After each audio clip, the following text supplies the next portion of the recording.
আয়াতে কারিমা এজন্যই নাজিল হয়েছে, ইকরা বিসমি রাব্বিকাল্লাযী খালাক। ওগো হাবিব পড়ুন সে প্রভুর নামে যিনি আপনাকে সৃষ্টি করেছেন। তিনি কে? আরো জোরে বলুন না কে? আল্লাহ তাবারক ওয়া তাআলা আমার দয়াল নবীকে পড়িয়েছেন। নবীজি সাহাবায়ে কেরাম ওখান থেকে আস্তে আস্তে তাবিন তবে তাবিন হতে হতে আজকে আমাদের পর্যন্ত কোরআন সুবহানাল্লাহ ওলিয়া দ্বারা পড়িয়েছেন। এজন্য মাহিউদ্দিন পড়িয়েছেন, মাইনুদ্দিন হয়েছে। সুবহানাল্লাহ। মাইনুদ্দিন পড়িয়েছেন, কুতুবউদ্দিন হয়েছে। কুতুবউদ্দিন পড়িয়েছেন, নিজামউদ্দিন হয়েছে। নিজামউদ্দিন পড়িয়েছেন, আলাউদ্দিন হয়েছে। শুধু দিন আর দিন হয়েছে। সুবহানাল্লাহ। এখন আমরা পড়াই রাইট হয়, কি হয়? রাইট হয়, দিন হয় না। কারণ পড়ানোর মধ্যে আমাদের মহব্বত নেই, আদব নেই। বিল্লিসান শুধু জুবান দিয়ে কবরের কথা, কালমার কথা, আখিরাতের কথা, মুমিন মুমিন নুরানি নুরানি কথা সব জুবানে। তাসদিকু বিল কলব অন্তর থেকে বলার কথা ছিল, ওখানে কাফের বসে আছে, আওয়াজ দেয় না। এজন্য পড়ানে ওয়ালা, আমার কথা বলছি, পড়ানে ওয়ালার দিল কাফের, জুবানে নুরানি কথা বলে কোনো লাভ হবে? আমরা কেমন বোকা, যে গোস্তাকি করলো সে তো গোস্তাখের রাসূল, আমরা মুমিন, আমরা আশিকের রাসূল, সেটা বসে বসে শেয়ার দিচ্ছি, নিজেও গুনাহগার, বান্দাকেও গুনাহগার। ট্রেন্ডিং ভাইরাল, আমাদের ব্রেন অকেজো করে দিয়েছে এই জামান। বুঝাতে চেয়েছি যে গোস্তাকি করেছে তাকে কাফের ফতোয়া দিলে সে মানবে না। এখনকার আমি যদি কাউকে কাফের বলি, এখনকার তো এমন বিখ্যাত বিখ্যাত হয়ে গেছে, অনেক কুখ্যাত বিখ্যাত নামের জনপ্রিয়তা। এখন সাধারণ যুবকরা আহলে সুন্নাত ওয়াল জামাতের মাপকাঠিগুলি কম বুঝে না। এগুলো কি, কেমনে, কিভাবে, কতটুকু লিমিটেশন, আদবের লিমিটেশন কতটুকু, আকীদাতের লিমিটেশন কতটুকু বুঝে না। সবাই তো সুন্নি ঘরানায় পয়দা হয় নাই, কারণ সবার জন্য নবী তো রাব্বি হাবলি উম্মতি বলে কাঁদছে। আমার নবীর উম্মতটা যাতে হেদায়েত হয়ে যায়, হিকমতের দরকার আছে কি নেই? ইলম হেলম দুইটা বিষয় আমার নবীকে দেওয়া হয়েছে, বুঝাতে চেষ্টা করেছি। আমাকে বলেন মাকদুম শাল মাদানি রাখাল কাউবয়, কিন্তু এই বিষয়টা আমার নবীর শানে যায় না। নবীকে আমরা এখন বলতে গিয়ে বলে যে অমুক না, দয়াল নবীকে এটা বলেছে, এটা বলেছে। কাকে বলেছে? দয়াল নবীকে। এটা বেয়াদবি কিনা? চরম পর্যায়ে বেয়াদবি। ইমাম তিরমিজি হাদিস এনেছে যে আমার কথা দিয়ে যদি বুঝাই, আমাদের এখানে আলেমে দিন, আমার নবীর এই চুল মোবারক কি বলা যাবে না? ধরেন আমি বলতেছি, আমি মাদানী সাহেবের চুল তাকাসুর ছোট, আমার চুল ছোট বলাটা তো স্বাভাবিক কথা, এটা কি গুনার কথা? কিন্তু আমার নবীর শানে এটাও বলা যাবে?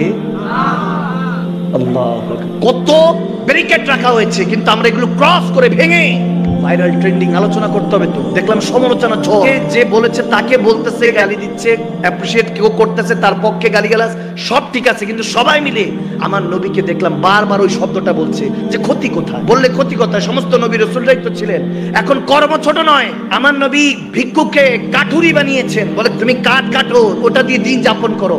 মুচি জুতা সেলাই করা শিখিয়েছেন, বকরি চড়ানো শিখিয়েছেন। এখন নবীজি শিখিয়েছেন, কিন্তু আমরা বলতে পারবো না নবীজি করেছেন কিছু একটা। এগুলো আদবের ক্ষেত্রে বলা যাবে না, এটা আহলে সুন্নাত ওয়াল জামাতের আকীদা।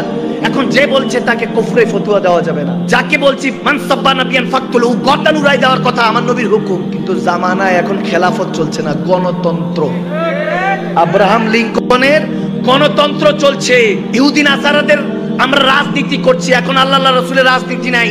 সো কাউকে আমরা যদি হত্যা করি, এটার বিচারও আছে, কাউকে কিছু করতে পারবো না। এখন কাফের বলতে পারছি না, তাকে হত্যা করতে পারছি না, জামানা এমন চলছে, কি করব?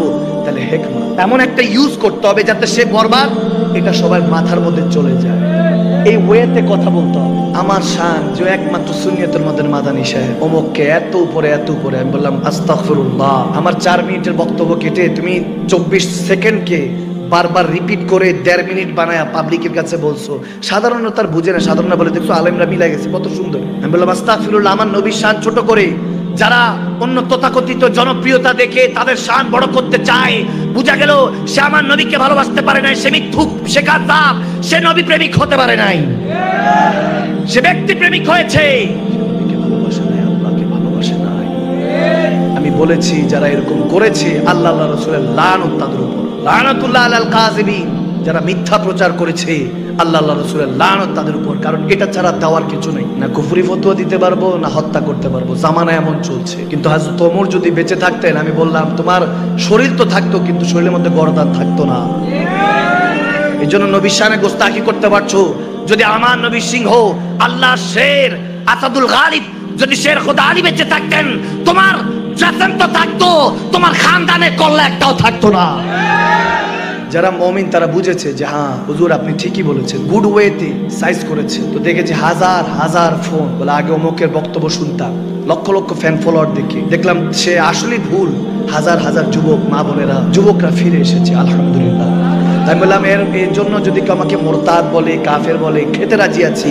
আমার নবীর উম্মত, আমার দয়াল নবী রাহমাতুল্লাহ আলাইহি শাফিউল মুজনবী জিনাকে না তৈরি করলে আল্লাহ কিছু তৈরি করতেন না। যিনি আমাদেরকে নামাজ, রোজা, হজ, জিন্দেগি বান্দেগি শিখিয়েছেন, রেভলিউশন এনেছেন, আমাদেরকে ডেভেলপমেন্ট শিখিয়েছেন, কিভাবে সমাজের সাথে মিশতে হবে, চলতে হবে। আমরা তো বর্বরতার চরম শিখরে ছিলাম। যে নবী আমাদেরকে এত কিছু দিয়েছেন, যে নবী নিজের ভুকা থেকেছেন, উম্মতকে খাওয়িয়েছেন, যে নবী সমস্ত বন্ধুদেরকে, সাহাবায়ে রাসূল, নবী সাথীদেরকে উম্মতের জন্য কোরবানি করেছেন।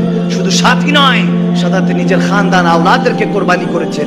সেই নবীর জন্য একবার না 100 বার না, কয়েক কোটি বার আমি কাফের ফতোয়া খেতে আমি মাদারি সাহেব প্রস্তুত আছি আলহামদুলিল্লাহ। সেই নবীকে রাজি করতে সব রাজি আছে। শুধু বারবার এটাই বলি যে ইয়া রাসূলুল্লাহ, যাতে আমার দ্বারা কোনো বেয়াদবি না, বেয়াদব বানাসি, বেয়াদব বেনাসি। নবীর শানে গোস্তাখি করলে কোনো ছাড় নাই, আল্লাহ নিজেরটা ছাড় দিয়ে দিবে। তাহলে নবীজির ক্ষেত্রে কোনো ছাড়, এমনকি মাফ চাওয়ার ক্ষেত্রে বলতেছে নবীর সাথে গোস্তাখি করেছো, নবীর কাছে মাফ চাও, আমি আল্লাহ তোমাকে ক্ষমা করব না। এত শক্ত আয়, কিন্তু নবীর উসিলায় যদি আল্লাহর কাছে আমরা ক্ষমা চাই, আল্লাহ উম্মতকে ক্ষমা করে দেয়, বান্দাকে ক্ষমা করে দেয়। সুবহানাল্লাহ। যা আকলে আসে, চিন্তা, চেতনা, ভাবনা ছাড়া জুবান দিয়ে শুধু বলতে থাকি। একবার চিন্তা করি না যে আমার আল্লাহ রাসূলের এখানে খেয়াল থাকবে কি হতো। তখন সত্য বলবো, আপনার নফসকে দমন করব, চেষ্টা করবো আপনার নফসানিয়াত যেটা এখানে রেখে যাবেন। রু জানে সবকিছু, এজন্য রু মেহফিলে বসিয়ে রাখিয়েছে। নফস বলতেছে ঠান্ডা লাগছে, ঘরে চল, কম্বলের নিচে আরাম পাবো, ঘরে চল। রু বলতেছে না, আলাস্তু বিরাব্বিকুম ক্বালু বালা, বলে এসেছি তেনার হয়ে থাকবো, তেনাকে পাইতে হবে। তিনি শ্রেষ্ঠ নবীর উম্মত বানিয়েছে, রাসূল নামে রশি ধরে যেতে হবে খোদার ধারে, ঠিক কি না? এজন্য রু বসিয়ে রেখেছে। একজন এক জায়গায় শরাব পান করছিল, জায়গাটা ছিল মসজিদের বারান্দা। একজন জিজ্ঞেস করে বসলো, মসজিদের বারান্দা শরাব পান করছো কেন? তোমার খৌফ নেই যে আল্লাহর ঘর এটা? মজুব ছিলেন, পাগল ছিলেন, পাগলের তো কোনো বিচার নাই, হিসাব নাই। বলে বসলো, বলো আমার আল্লাহ কোথায় নাই, তাহলে সেই জায়গায় গিয়ে পান করবো।